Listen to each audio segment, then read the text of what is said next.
मराठा आरक्षणाचा निर्णय जाहीर झाल्यानंतर मंत्रालयाबाहेर जल्लोष करण्यात आला। राज्यभर मराठा समाजाने या निर्णयावर जाहीर नाराजी केली।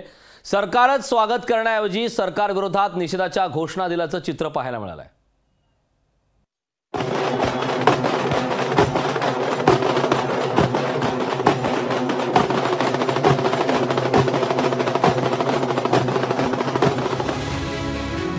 मराठा आरक्षण विधेयक एकमतानं मंजूर झाल्यानंतर मुंबईत मंत्रालयाबाहेर हा असा गुलाल उधळण्यात आला।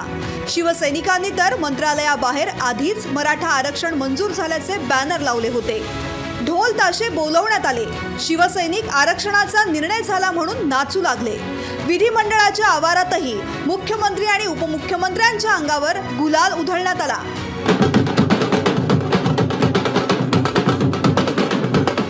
हा जल्लोष फक्त मुंबईत दिसत होता।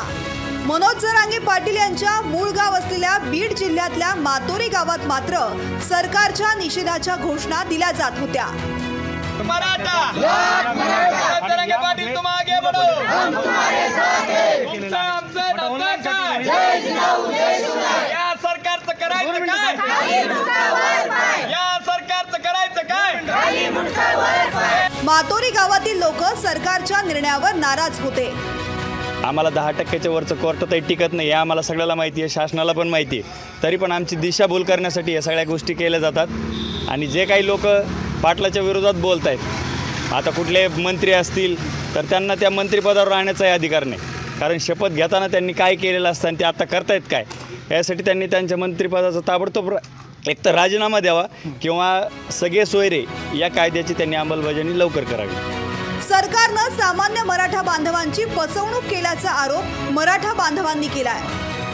मूळ मागणी बाजूला ठेवून त्यांनी केलेलं हे आरक्षण जी टक्केवारी आहे त्याच्यातून समाजाचा कोणताही फायदा होणार नाही। प्रामुख्याने शिक्षणासाठी आणि नोकरीसाठी जे आरक्षण होतं ते आरक्षण शासनानं पूर्णतः बाजूला करून मराठ्यांची शुद्ध फसवणूक केलेली आढळते। मराठा समाजाला दिलेल्या 10% आरक्षणावर कोणच आनंदी दिसत नाही। सामान्य मराठा आंदोलकांमध्ये संशय आहे। हा संशय दूर करण्याचं मोठं आव्हान आता सरकार समोर आहे। ब्युरो रिपोर्ट, लोकशाही मराठी।